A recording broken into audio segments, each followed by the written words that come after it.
All right, so over the weekend, Daniel Presti, he's the co-owner of the Staten Island bar Max Public House. He was arrested for refusing to abide, they say, by New York's draconian coronavirus restrictions. Everybody at this point knows about masks and social distancing. Some people have an appetite for more risk than others. There's still freedom in this country. According to Daniel Presti's attorneys, backed up by this video, the arrest occurred following this chase from several deputies. By the way, they are not in uniform. One jumps on the hood of the car, as you can see in that video. Now, and you can see that they're trying to stop and not drive and get the guy off the car. Presti claims the deputies were dressed in dark clothing, never identified themselves, claims he was running for his life. Police say Presti hit one of the deputies with the car, but it kind of looks like he jumped on it and was trying to go away. These are reports that the deputy seen in the video broke both his legs. In this video provided to us by Presti's attorney, you can see police pulling him from his car. Our producers did reach out to the sheriff's office asking about the deputy's injuries. They wouldn't comment, saying the matter was under criminal investigation. Here with the latest, Max Public House co-owner Daniel Presti is with us, and his attorney Louis Gelormino is with us. Thank you both. You know, I'm looking at this as a former dishwasher, cook, busboy, waiter, bartender, and I'm looking at your business, and you're getting killed. Every restaurant owner I know is getting killed to open the door to either pay the rent or pay your mortgage, put the lights on, stock the bar, hire the people, and these restrictions, I mean, do people really understand your heart, life, and soul is involved in this, sir?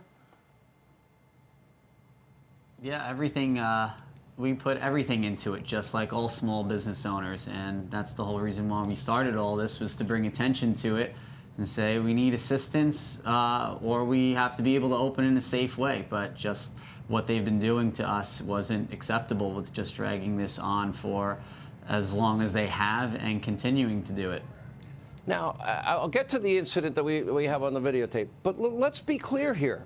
I don't think any American is ignorant to what risks are with COVID-19. Do you? I think we've all learned about social distancing. We've all learned about masks, right? Is it fair to say we all know the rules if you want to abide by them? Absolutely. Right? You know, in March when they did the shutdowns, none of us were really sure what was going on. But as you said, I think at this point, we're all adults and we understand what's at risk and what's going on. And your loyal customers want to go to your bar. Right? I'm sure some are wearing masks, some are. They are choosing to go there at this point. Now, I would advise them, don't go around grandma and grandpa if you might be exposed. Don't go around mom and dad if you're exposed. That's my humble advice. What do I know? I'm not a doctor. But I would advise them to take care of other people. I wouldn't want to get somebody sick. Now, they're choosing to go to your bar, knowing what the risks are. Is that a fair statement in a free society? Absolutely.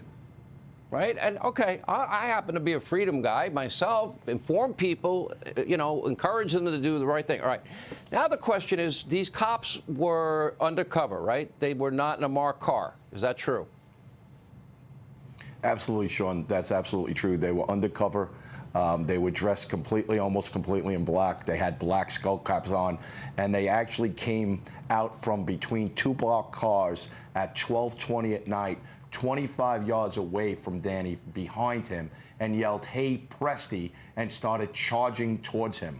That was the impetus of him running to his car, as you can see on the tape. It reminds me, like, you know what was wrong with the Eric Gardner case, counselor?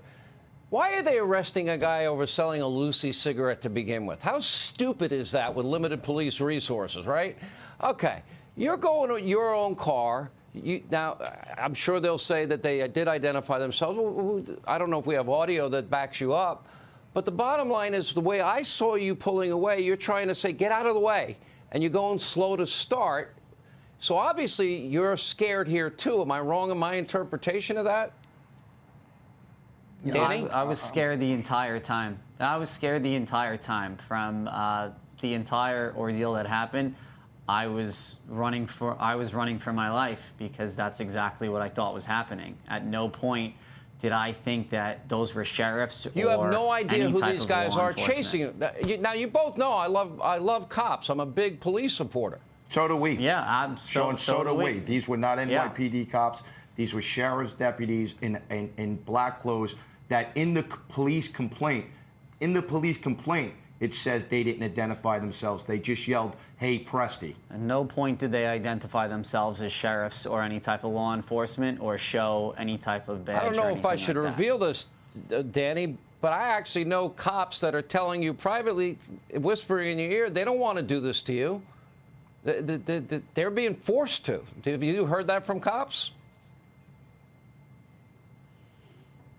I'm just going to say no comment on that. Well, they're telling me. I'm going to answer that question. We've heard from many, Sean.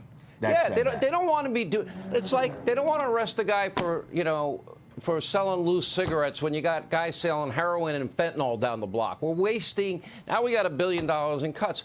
I just want to say I really, really sympathize for you, having grown up in the restaurant business. My dad was a waiter on weekends. I was a dishwasher. I did all these jobs. I was a bartender. And, I kind of admire your customer base. They're loyal people. They know you're in trouble. They want to support local business. We've got to do better than this. And we could if we cared. And these politicians don't care. And I'm really sorry that you're going through all this, to be very honest. Sean, I just want to say one thing. I want to say to you that officer, at no time there was nobody that broke two legs. That was an absolute outright lie by the sheriff's department. The officer you see running in that video did not break his legs. We have confirmation of that. He wasn't hardly injured at all. They wouldn't give us an answer. Thanks for clarifying that.